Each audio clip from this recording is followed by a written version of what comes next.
but if you're financing a burger, you probably don't have a lot of assets for them to come after. If you're pro tariffs, you're pro taxes. And if you're pro taxes, you think the state can solve your problems. A Kit Kat is 18 bucks. A chicken is like 87 bucks. That'll be like the new normal now. So who's going to be able to pay that? I will, because I'm going to use Klarna. You can. That's why they have the foresight of giving you the option to pay it by installments.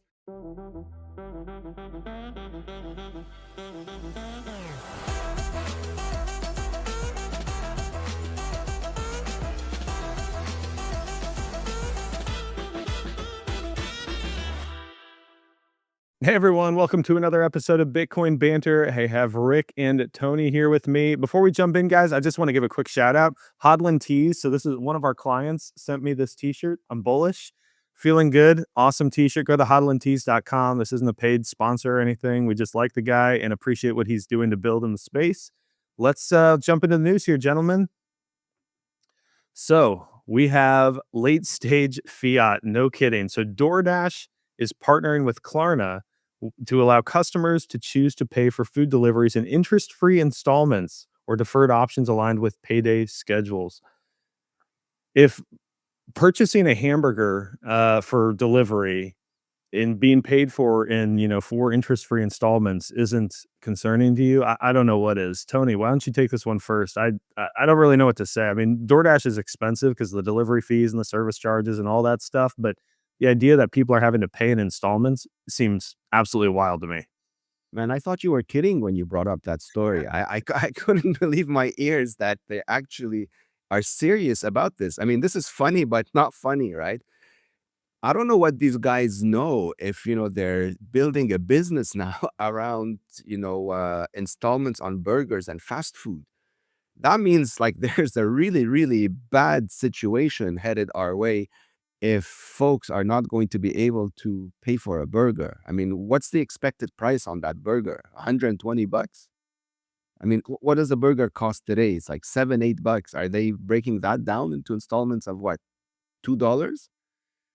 That's crazy, man. But it's worrisome if, if this is really like a sign of things to come. But imagine, as bad as this is, imagine this on top of that being added to a digital ID, where not only you can't afford the food, but now if you're a bad little puppy, well, you can't even do the installments.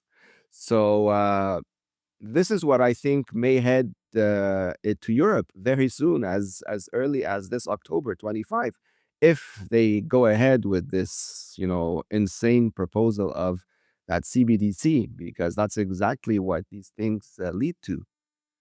I don't know, man. I mean, like I said, funny, not funny, but brace yourself. If you're saving in fiat and that's all you've got, I'm afraid you're in for some really, really rough waters. So do yourself a favor if you're lingering on zero and start at least looking into Bitcoin, getting yourself some, holding it yourself, not with an institution, yourself 100%. And just hedge against this disaster that's coming our way, it seems. Amen. I will say the advantage that Europe has is at least when you order that food, it doesn't come with 50 extra preservatives and ingredients that you didn't want in it. So your bang for your buck's probably a little bit better if you're door dashing in Europe. Rick, what's your take? Yeah, oh man, like it's one of those stories, isn't it, where you kind of want to laugh because it's so ridiculous, the idea that someone's going to pay like $1 a week or whatever it is to buy a burger. And I think it just proves that we are living inside the world's biggest ever Ponzi, right? For years they've called Bitcoin a Ponzi scheme, and now people are running around, buying burgers on credit. It's absolutely crazy. And actually, when you think about all of this, it's probably worse than people realize, because the burger that you buy today for, I don't know how much a burger is in the US, right? At McDonald's, let's call it $10, right? Like, so you go and get a burger for $10. The truth is that burger is what, like 10, 20 times more expensive than it was 30 years ago. But also it's far lower quality, right? Because it's packed full of seed oils. They're not cooking their fries in tallow. God knows what the meat content is in those burgers. So you're not even you're getting lower quality food at a higher price that you can't afford, and now you have to pay in installments. And they try and the most frustrating thing for me with companies like Klarna is that they try and make out that they're trying to help people, right? They try and say, oh, we smooth it out so that you can spread your payments and make life a little easier. And the truth is, they're targeting the poorest people in society and trying to stitch them right up. Now they might argue, okay, but there's no interest on these payments, but there's also other options, right? Like you can defer the payment entirely, right? I don't know what the deal is there, but there'll be interest that sneaks into this deal somewhere. And it reminds me a lot of so back a few years ago in the UK, I don't know if you had these in the US or elsewhere, but we had things called payday loans. And the idea was that, like, say you were 3 weeks into the month and you're a week short a payday and you just need some cash, like, I don't know, you want to go on a night out or something, then you'd go onto, I think it was called like wonga.com or something, and you'd say, right, I want to borrow $200 and then I'll pay it back in a week when I get paid. But the interest rates on these were just eye-watering. We're talking thousands of percent, right? Thousands. And people were getting in debt precisely because they were buying burgers and going on nights out and buying things they can't afford. And it was just crazy. And the whole thing ended in a total disaster. I think, they ended up banning payday loans because so many people got into debt over it and all this sort of carry on. And it's kind of terrifying, and in some ways I've got some sympathy for people who feel like, oh, I can't afford a McDonald's burger right now, so I'm going to pay. But I don't know. I don't know how far that goes, because at the end of the day, you can eat relatively good food for pretty cheap, right? I'll give you an example. I quite like to cook, right? I could rustle you up maybe a nice duck fillet with some dauphinoise potatoes, a nice red wine jus. I reckon I could get that done for £6 a plate or less, right? Because if you Lunch cook your at food, Rick's. man, yeah, like if you know how to cook, It's you coming could, to your like, house. man, we're eating duck, we're eating salmon, and I promise you it costs less than a DoorDash burger that arrives cold, isn't satisfying, has no nutritional value. So people are still making choices, right? Like my sympathy will only go so far. But there's something that comes to mind. Like, what if somebody defaults on that payment? Like, how are you going to take back that burger? The collection agency comes for them. Right? Like, I I mean, mean, like, I don't know how well they've thought this through, but usually when you buy a product, I mean, maybe you can get the product back. But if the individual has eaten the meal and they don't pay, then then what do you do? it's Yeah. crazy. And you know what? The whole thing, all of this stems out of, right? That Klarna are now, like, they're trying to launch an IPO, right? So they've done this deal with DoorDash now to try and, like, boost that up. And the funny thing is, they're building a giant burger Ponzi, right? So that they can launch an IPO so that people with money from the fiat Ponzi can chuck their Ponzi money into the burger Ponzi. And hopefully we all get out, right, of this burger Ponzi back into the other Ponzi before people can't pay their burgers back. Yeah, this is the last days of Rome, right? There's no other way to Complete say it. lunacy. Complete fucking lunacy. But could you There's imagine? gonna Can be a you guy in the imagine? future who's like, who goes bankrupt because he bought a cheeseburger. Like, imagine that. Can you Nuts. imagine getting a knock on the door at midnight from a collection agency and they're like, "Hey, you owe $4.50." You're like, I don't have it. I can't." Give us back that burger. Yeah. Here's the sanitary bag. Yeah, this is also because there is no I mean, I suppose there's probably collateral on the loan. It's like whatever other assets you have, but if you're financing a burger, you probably don't have a lot of assets for them to come after. And so the question is, when a million people default on these loans, who foots the bill? And we're back to the '08 bailouts on just a smaller scale, like they're going to socialize the losses, and Klarna's going to get, their CEO is going to get a massive bonus for the year. And it's all just, it's so crazy. I can't believe we're even talking about this. Yeah, Well, man. you It's just use funny, your funny, but KFC really from last sad. week. The What's that? KFC from last week is your collateral for the burger next week, right? Just roll it over. Oh my gosh, it's a mess. Alrighty, enough of that one. Let's move on to some more serious topic. So we've got Jerome Powell. I've never heard this before. He said that tariff inflation could be transitory. Let's watch this video.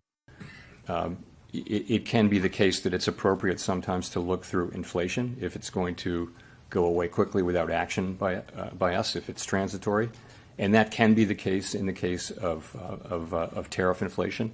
I think that would depend on the tariff inflation moving through fairly quickly, and it would depend critically as well on inflation expectations being well anchored, longer term inflation expectations being well anchored. All right. So we've gone through this at least once before with our dear friend Jerome. Like who's listening to this guy and taking anything that he says seriously? Particularly, like he should have found a different word besides transitory, because that was the meme, right? Like that's what we've all been mocking him for so long, was that inflation's transitory. Rick, why don't you take this one first? What do you think of Jerome's comments? Crazy, man. Crazy. Yeah, I think it was Janet Yellen, right? Who a few years back said, "Oh, don't worry, inflation's transitory. It'll come back down. There's no problem here." So sometimes I think these guys aren't even trying to hide it. It feels like they're openly mocking us, right? Because they know that we made loads of memes about inflation being transitory. I don't think it's a misstep. I think they do it because they genuinely don't care about you. Like there's an element of mocking you when they do this as well. Um, the craziest thing about these tariffs. Well, first, let's address what Jerome said. So I think you mentioned there that uh, they're going to try and separate out the inflation caused by tariffs from the other inflation. Now, I don't know what kind of stupid back of a fag packet math they're going to do that, right? It'll be similar to the way they calculate CPI, like, oh, don't include housing and energy because then the number will look bad, right? So they're gonna make up some numbers, right, to tell you God only knows what. They'll probably try and tell you, oh, inflation's actually really low, but because of these tariffs, it's just high at the moment, but it's only transitory, so don't worry, right? It's all spin, it's all bullshit. Um, and the crazy thing that I'm struggling to get my head around, maybe you could help us a bit, you know, given you're in the US, but like it seems to me that a lot of people in America are like really excited about these tariffs. Like they think it's amazing. And I gotta tell you, right? I think these people are like, I don't know, man. I think they need to go read a book and like think this through because you can call it a tariff, but let's call it what it really is. It's a tax, right? And if you believe, right, if you want a better standard of life, a better quality of life for everybody on the planet, what you need is a free market. And what that means is the governments get the hell out of the way and let people trade with each other, build businesses. The free market will make everything competitive and everyone will be able to succeed in that environment. As soon as you have governments coming in and charging tariffs, all they're doing is applying taxes to things. It's centralized intervention, right? Where this group of crazy idiots, including Trump in this little room, think that they can centrally manage a complex global economy by pressing on certain aspects of it. And it never works. It never will work. And what people need to realize is then other governments will put on retaliatory tariffs. Now, what I think people have missed here is they think, yeah, but America's stronger than the other countries. So we'll tariff harder and then we'll win. And who cares about the other countries? And I'm like, guys, you've really missed the point here. Governments don't produce anything of any value. All they do is extract value. And now you're all on the sidelines cheering that all these governments are going to be applying all these new taxes. And I guarantee you, I don't care what side of the pond you're on or, you know, which country you're in and how the tariffs affect you, but everybody will be worse off because of these things. You know, in my mind, if you're cheering on any kind of taxation, I think you've got some books to read. Like, I think you need to go and reconsider that position because it's mental. If you think you're going to win by tariffing the rest of the world, I you know, what was that book like Bitcoin for 5-year-olds that they sent to Portnoy? Like, we need to we maybe need to dumb down the education because if you're pro tariffs, you're pro taxes, and if you're pro taxes, you think the state can solve your problems, and if you think the state can solve your problems, I don't know what to tell you. You're like a child looking for someone to make everything okay again, and it's just not how the world works. Yeah, well, philosophically, I completely agree with you, Rick. I think here's let me sort of steelman the tariff argument. So one, a lot of people think he's using it as a negotiating tactic. So, like, we're going to tariff Mexico if you don't help, stem the flood of illegals into our country, like, those kinds of things. And so I understand it as a negotiating tactic. I agree. I don't want government doing any of that stuff anyway. But I think the practical reality is that's where we're at, and so it probably can be used as a negotiating tactic. The other thing that I've heard, and again, I haven't looked into it this much because I'm opposed to tariffs because they are taxes, is that the United States has actually been really we've allowed other countries to screw us on tariffs. Where like Canada's it like has tariffs of tens of percent, 200% on certain goods, and our tariffs on them for certain goods are like 5 or 10%. And so there's an inequality in the trade balance. And it's like, why are we are the stronger country? That doesn't mean we need to like impose our will, but let's at least have a fair playing field here. Let's ideally there are just no tariffs. We just negotiate down to zero. Let's just let free trade take its course. We don't need to tax. Like if everyone in the United States wants to buy Hondas and Toyotas and Volkswagens, by all means, like there's no import tax on that. Like just you can buy those. And then Ford and Chrysler, all the big US Tesla, no subsidies. You just have to compete to beat out Honda and Toyota and Volkswagen, right? And so that would be the ideal case.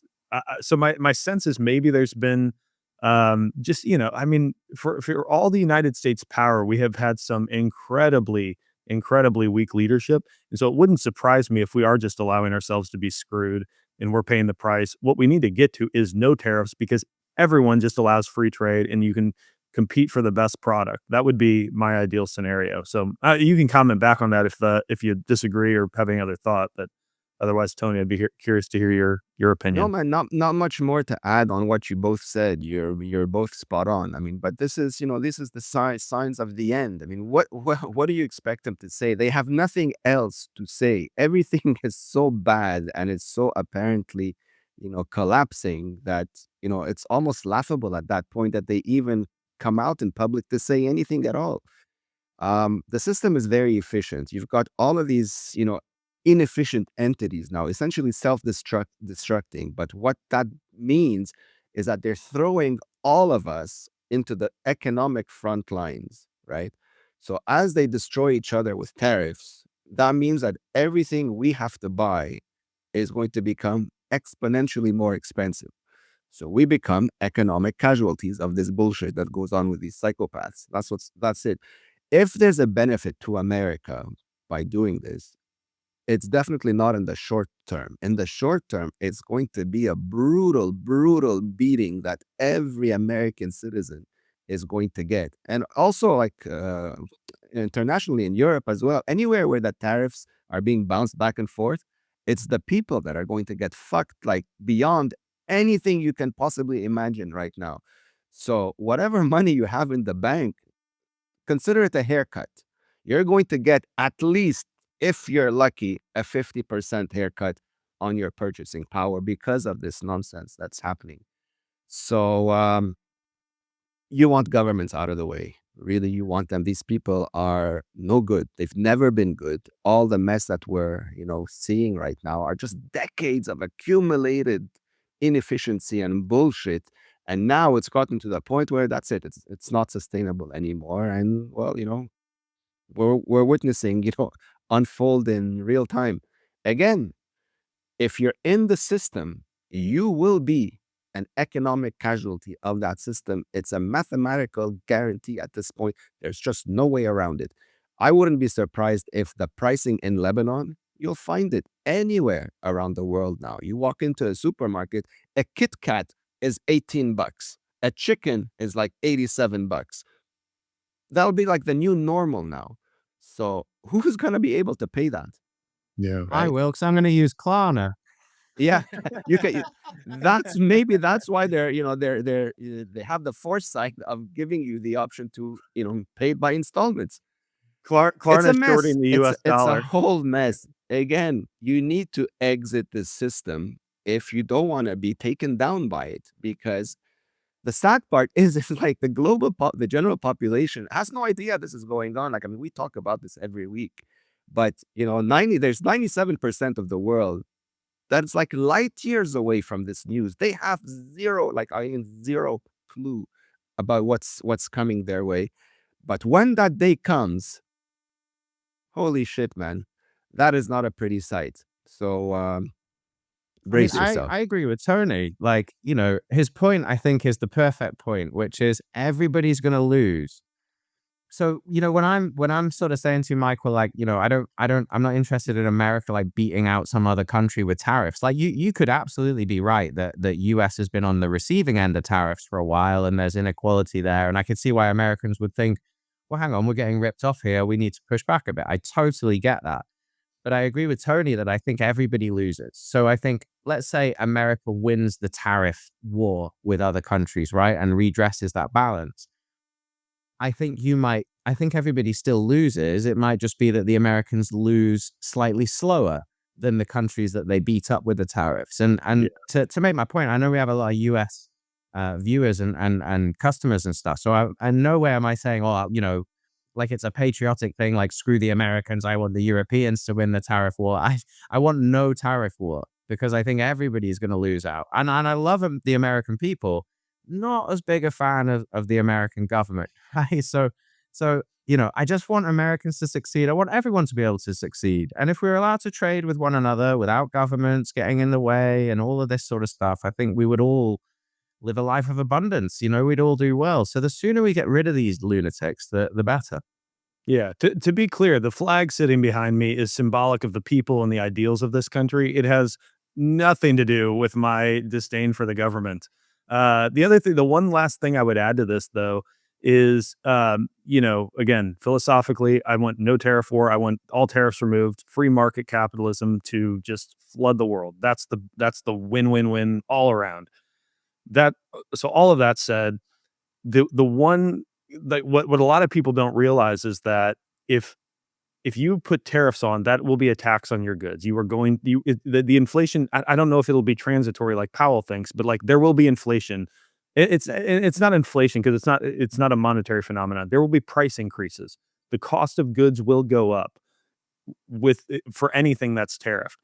The problem is it's one thing if you say, "Hey, we're gonna eliminate the income tax." So the 30% of your money that we steal from you, you're gonna get to keep.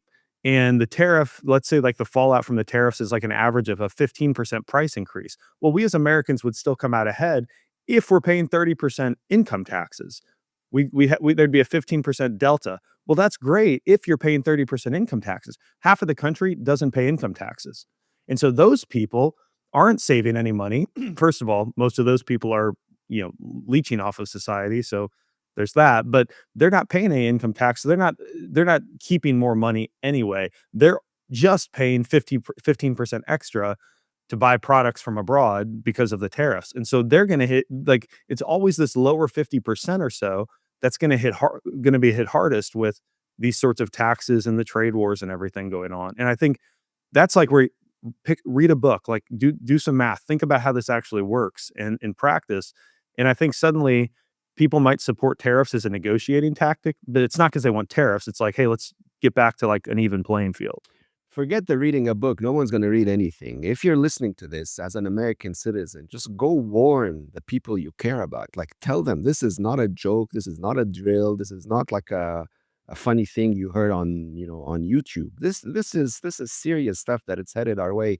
So if no one's reading a book or listening to messages like this, maybe they'll listen to you, as a trusted reference point Yeah. because this is bad news. Whichever way you look at it, it's not good. Yeah, and Completely if agree. you think they're gonna reduce income taxes to zero, I've got a bridge in London I can sell you. You know what I mean? Never, never. Hey, I'm throwing that out as a hypothetical because it's been floated Mhm. out there. I'm not suggesting Sure. that's my base case. So, all right, let's move on. Last bit of news. So the IMF board has warned Trump not to add any more Bitcoin to America's strategic reserve, citing volatility and stability risk to the U.S. economy. Look, I've been very clear, I think, in my opinion about the strategic Bitcoin reserve. I'm not for it. I don't like it. I don't want government to acquire more Bitcoin. I don't want them to be more powerful. I don't want the digital gold narrative to be cemented into the minds of the American people. I think that is a bad thing. That said, I don't know what the hell the volatility and stability risk to the US economy is if they just buy Bitcoin and squat on it. So, not pro strategic reserve. Also, the IMF is stupid, and I have no idea what they're even referencing here. Tony, I'll let you take this one first. What do you think? They're finished, man. They're crumbling. The best way to beat these people is to simply ignore them. And I have a feeling that this is what's starting to happen. I don't know how legitimate the claim of Bukele ignoring the IMF is. I pray it's true that he's just ignoring all their nonsense and buying Bitcoin regardless. If Trump does the same thing, then other countries are going to mimic that behavior, and that's all you need. There's no need to go to war. Just ignore him, and they become irrelevant much sooner than anybody thinks. This is a criminal organization. They benefit no one, and so the sooner you get rid of that cancer, the better everybody will be. So keep your fingers crossed, man. I mean, this is politics. It's a very dirty business. I don't even know what happens behind the scenes. But as long as he ignores them, at least, enough, and other people follow in the same trajectory, it's a win. Yeah. There's like a part of me that almost wants Trump to buy some Bitcoin just to ignore the IMF, like to blatantly ignore the IMF's recommendation. But again, I default back to my current position on the strategic reserve anyway. Rick, what's your thought? Not a huge amount to say about the IMF, really, that you guys haven't already touched on, right? They're a criminal organization. It's kind of hilarious. I'm with you, Michael, about like I'm not interested in the American government building a strategic Bitcoin reserve. I'd rather see people doing that. Um, so I guess in some ways I agree with the IMF on that, but for very different reasons, right? Not because I think Bitcoin's a risk or anything like that. And like you've said, they've gone after Bukele and they try and throw their weight around a little bit, but they are becoming more and more irrelevant. What's funny to me though, this is where I try and encourage people to sort of zoom out because you can see through the propaganda once you start thinking for yourself. Because, we started this Bitcoin banter talking about the fact that you can buy burgers on credit, right? And I noticed the IMF telling Trump, "Oh, don't buy Bitcoin. That's really risky behavior." But they don't seem to be making much comment about the fact that everyone's buying chicken tendies on credit, right? So what is the purpose of this organization? I don't think they're interested in stability. I think they're just interested in ripping everybody off. And yeah, I mean, look, they had a go at Trump now. They've obviously had a go at Bukele. I think they were whinging at the Czech central bank at one point for talking about Bitcoin and stuff. And that's because they know that that's their competition. So I would imagine you're going to hear more from the IMF over the next 5 years because the closer they get to the brink of becoming obsolete, the more they're going to screech and scream and fight against it. But like Tony says, we've kind of reached that point where they're a bit irrelevant now, right? Like no one really cares. It's like, we've invented trains and there's still a load of guys like on the canal boats, right? Screaming at us, don't use those trains. That's not fair. And we just get on the train and blast off, right? While they're sitting on their boat. So technology moves on. The IMF is obsolete. And I'm sure Trump's smart enough not to listen to them, but I hope that he's stupid enough to listen to them so that we can all buy more Bitcoin than the American government. Amen. I think that's a good place to stop. Like Tony said, everyone, well, first of all, thank you for tuning in. But Tony, uh, I think you're dead on. People need to opt out. All the chaos that we talk about here is solvable. And the question for most people is, what are you going to do with it? And the answer is to buy Bitcoin, but you need to take it into proper 100% self custody. So go to the bitcoinway.com/podcast, schedule some time with a member of our team. We can help you do it the right way the first time. We also help with online privacy, setting up privacy phones. We've got a Plan B residency option. So everything you need for self-sovereignty and the self-sovereign lifestyle. Also, go check out Hodlin Tees if you think my t-shirt's sexy. I'm just glad he had gray. So he had color options. I was like, hey, you got gray, I'll wear anything. That's Hodlin, HODLINTEES.com. Appreciate our friends over there and everything they're doing. Gents, it's always a pleasure chatting with you guys. Look forward to catching up again here in a few days. Thank you, Michael. Cheers, Michael. Cheers, guys.